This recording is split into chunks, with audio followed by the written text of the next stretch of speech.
Hello दोस्तों, कैसे हैं आप लोग। आशा करता हूँ आप लोग स्वस्थ होंगे और पढ़ाई अच्छे से कर रहे होंगे।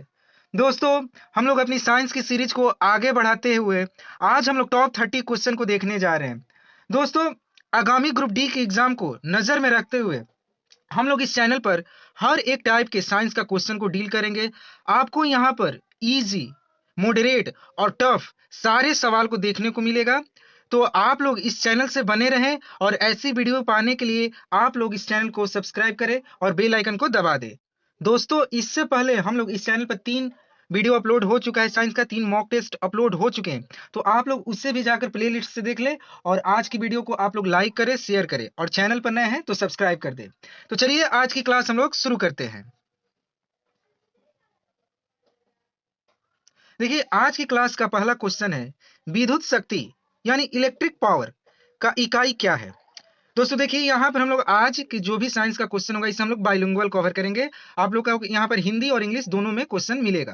तो देखिए, पहला क्वेश्चन है, विद्युत शक्ति यानी इलेक्ट्रिक पावर की इकाई क्या है। इसकी इकाई क्या है। ऑप्शन है एम्पियर, वोल्ट, कूलम्ब, वॉट।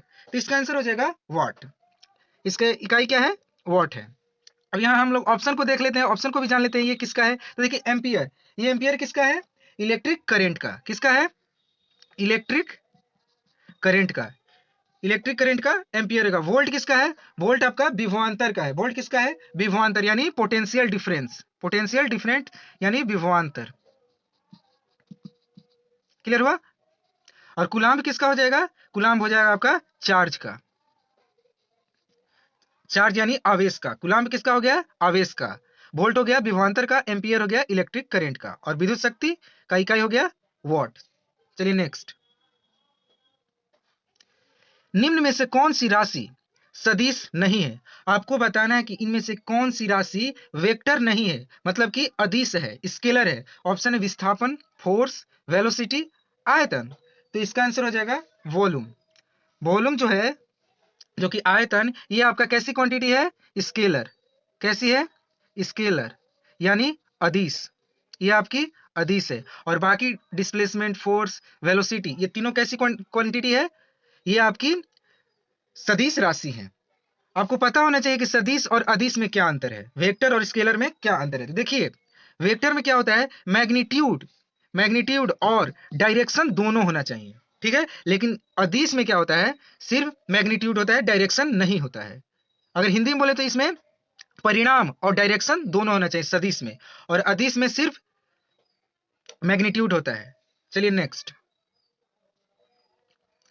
अगला क्वेश्चन है, 1 नैनोमीटर में कितने सेंटीमीटर होते हैं। 1 नैनोमीटर में कितने सेंटीमीटर होते हैं। ऑप्शन है 10⁻6 सेंटीमीटर, 10⁻7 सेंटीमीटर, 10⁻8 सेंटीमीटर, 10⁻−9 सेंटीमीटर। तो इसका आंसर हो जाएगा 10⁻7 सेंटीमीटर। 10⁻7 सेंटीमीटर। अगर यही ऑप्शन में आपका मीटर में पूछ दे तो देखिए क्या हो जाएगा, मीटर में हो जाएगा 10⁻−9 सेंटीमीटर। 10 मीटर हो जाएगा। देखिए, एक क्वेश्चन बनता है एग्जाम में, पूछता है, आता है एग्जाम में। देखिए, 1 एंगस्ट्रॉम में कितने मीटर होते हैं। तो इसका होता है 10⁻10 मीटर।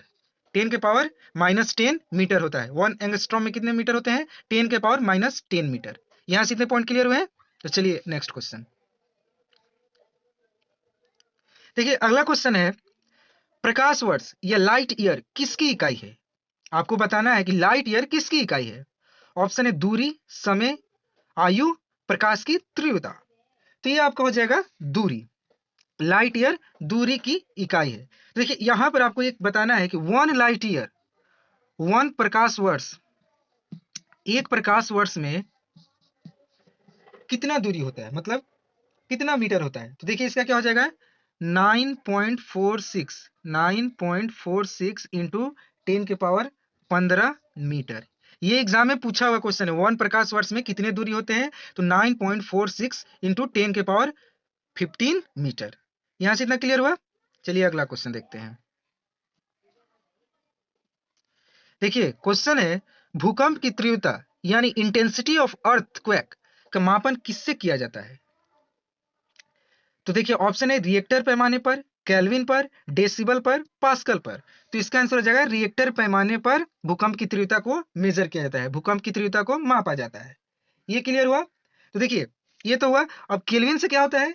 तो केल्विन से हीट को मेजर किया जाता है, केल्विन से ताप को मापा जाता है, ठीक है। और डेसिबल क्या है? तो डेसिबल से इंटेंसिटी ऑफ साउंड को मेजर किया जाता है। क्या किया जाता है? इंटेंसिटी ऑफ साउंड, यानी ध्वनि की तीव्रता। क्या होता है? ध्वनि की तीव्रता, इसकी इंटेंसिटी को किसमें डिनोट किया जाता है? डेसिबल में। क्लियर हुआ? देखिए अगला है पास्कल। पास्कल तो आप सभी को पता होगा। पास्कल किसका ऐसा यूनिट है? ये आपका प्रेशर का यानी दाब का है। यहां से इतना पॉइंट क्लियर हुआ? चलिए नेक्स्ट। अगला क्वेश्चन है, निम्न में से कौन सी एक सदिश राशि है? यहां बताना है कि इसमें कौन सदिश राशि है। ये चारों ऑप्शन में 3 ऐसी राशि हैं जो अदिश है। आपको इनमें से एक छिपी है, आपको बताना है कौन सदिश राशि है। तो देखिए ऑप्शन है समय, चाल, विस्थापन, दूरी। तो इसका आंसर होगा विस्थापन, डिस्प्लेसमेंट। डिस्प्लेसमेंट एक वेक्टर क्वांटिटी है। क्लियर हुआ? और आपको पता है कि वेक्टर क्वांटिटी में क्या होता है? मैग्नीट्यूड और डायरेक्शन, परिणाम और दिशा दोनों होता है, तो वो वेक्टर राशि होती है। यहां से क्लियर हुआ? चलिए नेक्स्ट। पास्कल किसकी इकाई है? अभी आप लोग को पिछले क्वेश्चन में बताया गया है पास्कल किसकी इकाई है। ऑप्शन है आर्द्रता, दाब, वर्षा, तापमान। अगर इंग्लिश मीडियम वाले हैं तो आप पढ़ लेंगे ह्यूमिडिटी, प्रेशर, रेनफॉल, टेम्परेचर। तो इसका आंसर हो जाएगा दाब। पास्कल किसकी यूनिट है? किसकी इकाई है? दाब की। ठीक है। देखिए अभी इसको हम लोग ऑप्शन को भी कवर कर रहे हैं, तो यहां पर भी हम लोग ऑप्शन को देखेंगे, हर एक ऑप्शन को छोड़ेंगे नहीं। कहां से क्वेश्चन बन जाता है आपको खुद पता नहीं है। तो देखिए आर्द्रता, आर्द्रता यानी ह्यूमिडिटी। ह्यूमिडिटी को किससे मेजर किया जाता है? ये देखिए ये ग्रुप डी या कोई भी एग्जाम होता है तो उसमें ये क्वेश्चन पूछता है, दो होते हैं, एक हाइड्रोमीटर, एक होता है हाइग्रोमीटर। इसमें लोग कंफ्यूज रहते हैं। तो देखिए ह्यूमिडिटी का क्या हो जाएगा? हाइग्रोमीटर। ह्यूमिडिटी को किससे मेजर करते हैं? हाइग्रोमीटर से। हाइग्रोमीटर से ह्यूमिडिटी को मेजर करते हैं। क्लियर हुआ? वर्षा को किससे मेजर करते हैं? Rain gauge. रेन गेज एक होता है इंस्ट्रूमेंट, उससे मेजर करते हैं, रेन गेज से। और देखिए तापमान तो आपको पता है, तापमान को थर्मोमीटर से मेजर करते हैं। यहां तक कितने पॉइंट क्लियर हुआ है? तो दोस्तों देखिए हम लोग आने वाले ग्रुप डी के एग्जाम को नजर में रखते हुए हम लोग इस चैनल पर प्रीवियस ईयर क्वेश्चन करा रहे हैं। ठीक है। जब ये कंप्लीट हो जाएगा तो आप लोग को अलग से मॉक टेस्ट भी दिया जाएगा। उससे आप लोग पता कर सकते हैं कि आपकी तैयारी किस लेवल तक हो चुकी है। अगर आप लोग को ऐसा ही वीडियो चाहिए तो आप लोग इस चैनल को सब्सक्राइब कर ले, ताकि जब भी वीडियो अपलोड हो तो वो आपके पास चला जाए। क्लियर हुआ? तो चलिए देखते हैं अगला सवाल। अगला सवाल है, निम्न में से कौन सी एक उष्मा यानी हीट की इकाई नहीं है? आपको बताना है कि इसमें कौन हीट की इकाई नहीं है। ऑप्शन है calorie, kilo calorie, what, joule. तो इसका आंसर हो जाएगा वॉट। ये तीनों उष्मा की इकाई है, लेकिन वॉट जो है ये उष्मा की इकाई नहीं है। तो आप बताइए कि ये किसकी इकाई है? तो ये आपका पावर, पावर की इकाई है। पावर की इकाई है यानी शक्ति की इकाई है ये वॉट। क्लियर हुआ? चलिए अगला क्वेश्चन है, 1 किलोवाट घंटा का मान होता है। 1 किलोवाट घंटा का मान कितना होता है? आपको बताना है। ऑप्शन है 3.6 इंटू 10 के power 6 joule, 3.6 into 10 to the power 10 joule, 10 to the power 3 joule, 10 के पावर 5 जूल। तो यहाँ का आंसर क्या हो जाएगा? 3.6 गुणे 10 के पावर 6 जूल इसका आंसर हो जाएगा। ठीक है। और एक क्वेश्चन बनता है, काफी रिपीट होता है, 1 HP, 1 हॉर्स पावर में कितने वॉट होते हैं? तो आपको तो ये पता ही होगा, इसमें कितने होते हैं? 746 वॉट। क्लियर हुआ? Next question. विद्युत धारा यानी इलेक्ट्रिक करंट को किस उपकरण से मापा जाता है? विद्युत धारा यानी इलेक्ट्रिक करंट को किससे मापा जाता है? किस इंस्ट्रूमेंट का यूज करके इलेक्ट्रिक करंट को मापा जाता है? तो दोस्तों देखिए, आप लोग को अगर कोई पढ़ा होगा तो आप लोग को ये क्वेश्चन आसान लग रहे होंगे, इजी लग रहे होंगे। अगर आपको पढ़ा हुआ है तो आपको रिवीजन हो रहा है, और जो भी थोड़ा बहुत आपको कुछ एक्स्ट्रा मिल रहा है तो वो आप लोग याद करते चले। और नए जो है बिगनर हैं उनके लिए फायदेमंद है, क्योंकि शुरू में बेसिक ही होता है क्लास, और उसके बाद धीरे धीरे लेवल बढ़ाया जाता है। अगर अभी हम लेवल बढ़ा दें तो कुछ लोग ऐसे होंगे जो चैनल को छोड़ देंगे, उनको कुछ समझ में नहीं आएगा। तो इसलिए पहले बेसिक से शुरू किया गया है, धीरे धीरे लेवल को बढ़ाया जाएगा। तो आप लोग चैनल पर बने रहें और इसका फायदा उठाते रहें। तो चलिए देखते हैं इस सवाल का आंसर क्या हो जाएगा। तो इसका आंसर हो जाएगा एमीटर। एमीटर से इलेक्ट्रिक करंट को मेजर किया जाता है। क्लियर हुआ? तो देखिए, और यहाँ तो क्लियर हुआ कि इलेक्ट्रिक करंट को एमीटर से मेजर करते हैं। तो आप बताइए कि ओडोमीटर से क्या मेजर किया जाता है? तो ओडोमीटर से चली गई दूरी यानी डिस्टेंस ट्रेवल, कोई कोई वस्तु कितनी दूरी ट्रेवल की है, कितनी दूरी चली है, उसको मेजर किससे करते हैं? ओडोमीटर से। और हाइड्रोमीटर से क्या मेजर करते हैं? तो देखिए, ये आपको बताए थे हम, हाइग्रोमीटर से क्या मेजर करते हैं? ह्यूमिडिटी या आर्द्रता। लेकिन हाइड्रोमीटर से क्या करते हैं? सापेक्षित घनत्व यानी रिलेटिव डेंसिटी, रिलेटिव डेंसिटी को मेजर करते हैं हाइड्रोमीटर से। इसे बोलते हैं सापेक्षित घनत्व। क्लियर हुआ? घनत्व। यहां से इतना क्लियर हुआ। और देखिए, वोल्ट मीटर से क्या मेजर किया जाता है? वोल्टेज। क्या मेजर किया जाता है? वोल्टेज। ये क्लियर हुआ ना? चलिए, क्वेश्चन है, पायरोमीटर का प्रयोग किसे मापने में किया जाता है? आप बताइए कि पायरोमीटर से क्या मेजर किया जाता है, क्या मापा जाता है? ऑप्शन है गहराई, आर्द्रता, ताप, ऊंचाई। तो इसका आंसर हो जाएगा टेम्परेचर, यानी ताप को पायरोमीटर से मापा जाता है। क्लियर हुआ? और देखिए, डेप्थ, डेप्थ यानी गहराई, गहराई, पानी की गहराई को किससे मापा जाता है? तो उसे फैदोमीटर से। किससे? फैदोमीटर से, फैदोमीटर से मापा जाता है। क्लियर हुआ? और एक देखिए, यहाँ पर एक और फिर से आ गया, ह्यूमिडिटी को किससे मेजर किया जाता है? ह्यूमिडिटी को हाइग्रोमीटर से। किससे? हाइग्रोमीटर, हाइग्रोमीटर से मेजर किया जाता है। क्लियर हुआ? और ऊंचाई किससे देखिए, ये वाला ऊंचाई वाला अभी आप तक नहीं पढ़े होंगे, ये इंपॉर्टेंट है, आप लोग इसे याद कर ले। हाइट को किससे मेजर किया जाता है? स्टेडियोमीटर। किससे? स्टेडियोमीटर, एस टी, स्टेडी ओ, स्टेडियोमीटर, स्टेडियोमीटर से हाइट को मेजर किया जाता है। क्लियर हुआ? हम लोग देखिए, यहाँ हर एक क्वेश्चन से 4-5 क्वेश्चन बनाते चल रहे हैं। तो आप लोग का कर्तव्य बनता है, तो आप लोग इस वीडियो को लाइक कर दे, शेयर कर दे। ठीक है? चलिए नेक्स्ट क्वेश्चन। सापेक्ष आर्द्रता यानी रिलेटिव ह्यूमिडिटी किससे मेजर किया जाता है? ऑप्शन है हाइड्रोमीटर, हाइग्रोमीटर, लैक्टोमीटर, पोटेंशियोमीटर। इससे हम लोग हाइग्रोमीटर से मेजर करते हैं। रिलेटिव ह्यूमिडिटी या सापेक्ष आर्द्रता हाइग्रोमीटर से मेजर किया जाता है। क्लियर हुआ? और हाइड्रोमीटर से क्या मेजर किया जाता है? हाइड्रोमीटर से अपेक्षित घनत्व। क्या मेजर किया जाता है? अपेक्षित घनत्व। क्लियर हुआ? और लैक्टोमीटर, लैक्टोमीटर तो सबको रटा होगा, ये बचपन से आपको याद होगा। लैक्टोमीटर से क्या मेजर किया जाता है? दूध की शुद्धता, दूध की शुद्धता लैक्टोमीटर से मेजर किया जाता है। और पोटेंशियोमीटर से क्या मेजर किया जाता है? विभवांतर। पोटेंशियोमीटर से क्या मेजर किया जाता है? विभवांतर, विभवांतर यानी पोटेंशियल डिफरेंस, पोटेंशियल डिफरेंस को मेजर किया जाता है। क्लियर हुआ? अगला क्वेश्चन, डॉक्टरों द्वारा प्रयोग होने वाला स्टेथोस्कोप को किस सिद्धांत पर कार्य करता है? जो डॉक्टर स्टेथोस्कोप हृदय की धड़कन को मेजर करने के लिए यूज करते हैं, वो किस सिद्धांत पर कार्य करता है? ऑप्शन है डेविएशन यानी व्यतिकरण, reflection, refraction, imposition of sound wave यानी व्यतिकरण, परिवर्तन, अपवर्तन यानी ध्वनि का अध्यारोपण। तो इसका आंसर हो जाएगा रिफ्लेक्शन ऑफ साउंड, यानी प्रकाश के परिवर्तन पर यह कार्य करता है, प्रकाश के परिवर्तन के सिद्धांत पर कार्य करता है। क्लियर हुआ? नेक्स्ट, पारे का उपयोग तापमान मापी यंत्र में किया जाता है क्योंकि इसकी एक विशेषता है। हम लोग देखे होंगे कि थर्मामीटर में पारा का यूज होता है, तो उसका पारा का क्या ऐसा गुण है कि थर्मामीटर में पारा ही यूज होता है और कोई मेटल क्यों नहीं यूज होता है? तो इसका आपको बताने की उसकी विशेषता क्या है, पारा में वो क्या विशेषता है? तो ऑप्शन है high density, high liquidity, high expansion, high specific heat यानी उच्च घनत्व, उच्च तरलता, उच्च संचालन शक्ति, उच्च विशिष्ट ऊष्मा। तो इसका आंसर हो जाएगा हाई एक्सपेंशन, उच्च संचालन शक्ति। इसमें एक गुण होता है जिसके कारण पारे का उपयोग तापमान मापी यंत्र में किया जाता है। क्लियर हुआ? क्या हो गया यहाँ पर? हाई एक्सपेंशन यानी उच्च संचालन शक्ति के कारण इसका उपयोग तापमान मापी यंत्र में किया जाता है। नेक्स्ट, दोस्तों आप लोग बताते चले कि आप लोग कमेंट में बताइए कि आपको ये वीडियो कैसा लग रहा है। अगर अच्छा लग रहा है तो आप लोग प्लीज कुछ सब्सक्राइब कीजिए, शेयर कीजिए और स्टडी रिलेटेड ग्रुप में शेयर कीजिए ताकि हम लोग भी मोटिवेट हो और आपको अच्छे से अच्छा कंटेंट देते रहें। चलिए 14 नंबर क्वेश्चन है, समय मापक विज्ञान, समय मापक विज्ञान यानी साइंस ऑफ मेजरिंग टाइम। आपको बताना है कि समय को मापने वाले विज्ञान को क्या बोलते हैं? साइंस जो समय को मापता है उसे क्या बोलते हैं? ऑप्शन है होरोलॉजी, कोस्मोलॉजी, टोमोग्राफी, हाइड्रोलॉजी। यहाँ देखिए स्पेलिंग मिस्टेक है, इसका आंसर तो होरोलॉजी होगा। देखिए कैसे ऑप्शन, इसका आंसर क्या होगा, होरोलॉजी।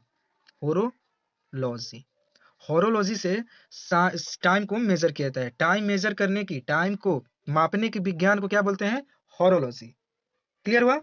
कोस्मोलॉजी से क्या मेजर करते हैं, कोस्मोलॉजी में किसका अध्ययन होता है, कोस्मोलॉजी में ब्रह्मांड का अध्ययन होता है। कोस्मोलॉजी में किसका अध्ययन होता है, ब्रह्मांड का अध्ययन कोस्मोलॉजी में होता है।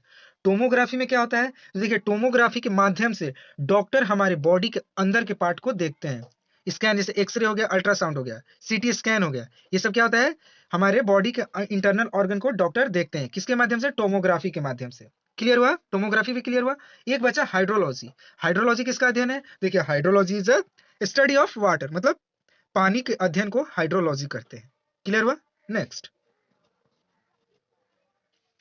नेक्स्ट क्वेश्चन है, प्रत्येक क्रिया के लिए एक समान और विपरीत प्रतिक्रिया होती है, यह नियम किसने दिया था। ऑप्शन है Newton, Albert Einstein, Dalton, Mendel. तो इसका आंसर हो जाएगा न्यूटन। न्यूटन ने कहा था कि प्रत्येक क्रिया के लिए एक समान और विपरीत प्रतिक्रिया होती है। ठीक है, चलिए अल्बर्ट आइंस्टीन ने क्या कहा था।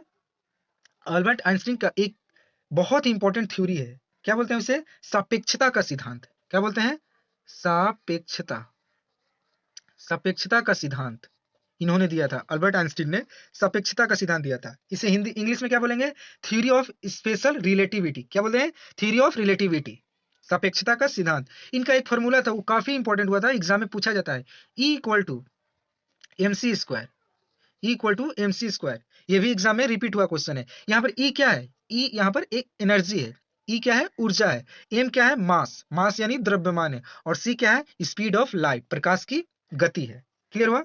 डाल्टन क्या बोले थे, डाल्टन ने क्या थ्योरी दिया था, डाल्टन ने एटॉमिक थ्योरी दिया था। क्या दिए थे, डाल्टन एटॉमिक थ्योरी दिए थे। ठीक है। और मेंडल, मेंडल कौन थे, मेंडल ने क्या योगदान दिया है साइंस में, इन्हें फादर ऑफ मॉडर्न जेनेटिक्स कहा जाता है। फादर ऑफ मॉडर्न जेनेटिक्स यानी आधुनिक अनुवांशिक का पिता। आधुनिक, अगर एग्जाम में पूछ दे तो आधुनिक अनुवांशिक का पिता किसे कहा जाता है, तो मेंडल को कहा जाता है। क्लियर हुआ, अच्छा लग रहा है क्लास, ठीक है।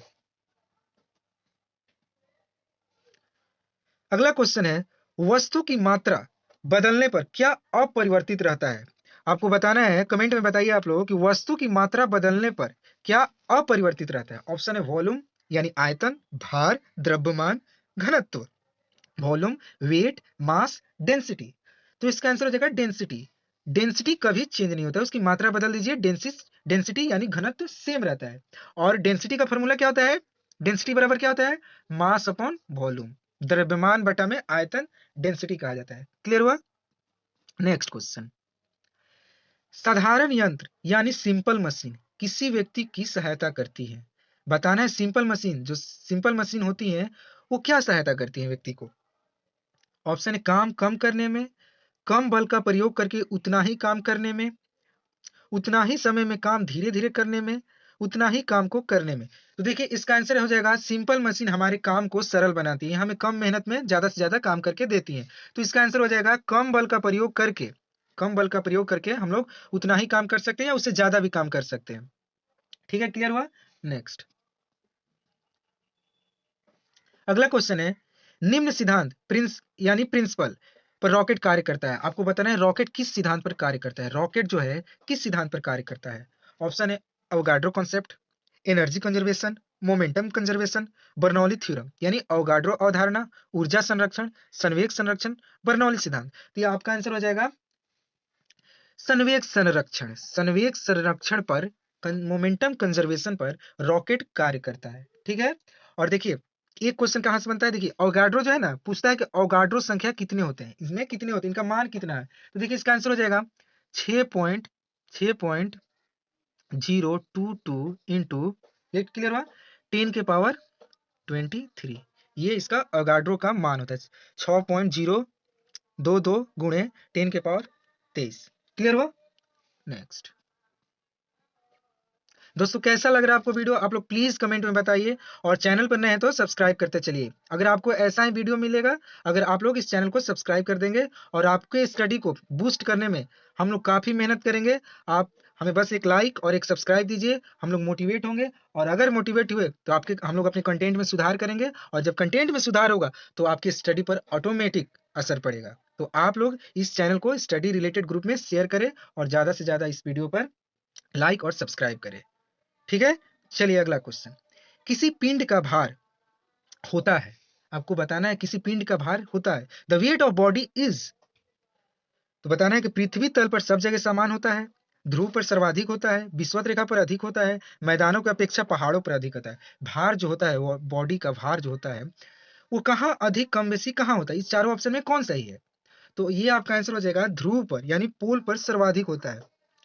किसी भी पिंड, किसी भी बॉडी, किसी भी वस्तु का भार पोल पर सर्वाधिक होता है। क्लियर हुआ? और न्यूनतम इक्वेटर पर होता है। सबसे कम कहाँ होता है, मिनिमम कहाँ होता है, इक्वेटर पर होता है। यहां से इतने पॉइंट क्लियर हुए? Next question. अगला क्वेश्चन है, वायुमंडलीय दाब एटमॉस्फेरिक प्रेशर का अचानक गिरना इंगित करता है। जब एटमॉस्फेरिक प्रेशर यानी वायुमंडलीय दाब जब अचानक नीचे गिरता है तो क्या होता है? मौसम कैसा हो जाता है? ऑप्शन है तूफान होता है, वर्षा होती है, मौसम साफ रहता है, शीतलहर होती है। तो इसका आंसर हो जाएगा तूफान। जब अचानक नीचे गिरेगा पारा, वायुमंडलीय दाब, तो क्या होगा, तूफान आ जाएगा। क्लियर हुआ? नेक्स्ट। जल का अधिकतम घनत्व डेंसिटी होता है, मतलब कितने केल्विन पर जल का घनत्व अधिक होता है। आपको पता होगा कि 4 डिग्री सेल्सियस पर जल का घनत्व मैक्सिमम होता है, अधिकतम होता है। कितने पर? 4 डिग्री सेल्सियस पर। आपको तो पता है सेल्सियस में, अगर वही एग्जामिनर आपको पूछ दे कि केल्विन में बताइए, तो आप कंफ्यूज हो जाएंगे। तो कंफ्यूज नहीं होना, आपको बताना है। देखिए यहाँ क्या होता है, 0 डिग्री सेल्सियस जब होता है तो केल्विन कितना होता है, 273 केल्विन होता है। अब देखिए 4 डिग्री सेल्सियस पर मैक्सिमम होता है वाटर का घनत्व, पानी का घनत्व 4 डिग्री सेल्सियस पर अधिक होता है। तो हम 4 डिग्री सेल्सियस में जोड़ देंगे, तो देखिए 273 प्लस 4 बराबर 277 के। 277 केल्विन पर जल का घनत्व अधिक होता है। अगर सेल्सियस में पूछे तो 4 डिग्री सेल्सियस पर, केल्विन में पूछे तो 277 केल्विन पर। यहां से इतने पॉइंट क्लियर हुए? चलिए अगला क्वेश्चन। अगला क्वेश्चन है, इकाइयों के समस्त व्यवस्थाओं में किस इकाई की मात्रा समान होती है? ऑप्शन है गुरुत्वाकर्षण के कारण त्वरण, विशिष्ट गुरुत्वाकर्षण, दाब, या घनत्व। तो इसका आंसर हो जाएगा गुरुत्वाकर्षण के कारण त्वरण, एक्सेलरेशन ड्यू टू ग्रेविटेशन। ये समस्त व्यवस्थाओं में इसकी इकाई समान होती है। ठीक है, नेक्स्ट।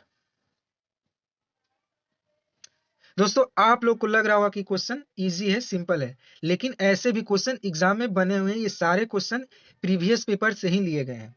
हाँ, लेकिन ये वही क्वेश्चन लिए गए जो हर शिफ्ट में आसान आए हैं। ठीक है, अगर आपको इससे भी टफ लेवल का क्वेश्चन चाहिए, मॉडरेट लेवल का चाहिए, तो आप लोग को आने वाली सीरीज में मिल जाएगा। तो आप लोग इस चैनल से बने रहिएगा। ठीक है, तो देखिए अगला क्वेश्चन क्या है। नैनो द्रव्य यानी नैनो पार्टिकल का सर्वाधिक महत्वपूर्ण गुण होता है। आपको बताना है कि नैनो पार्टिकल्स यानी नैनो द्रव्य का सर्वाधिक महत्वपूर्ण गुण कौन सा है।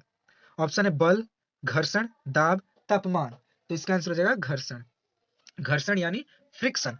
नैनो पार्टिकल का सबसे महत्वपूर्ण गुण कौन हो जाएगा, फ्रिक्शन, घनत्व। नेक्स्ट। पृथ्वी का पलायन वेग कितना होता है? पृथ्वी का पलायन वेग कितना होता है?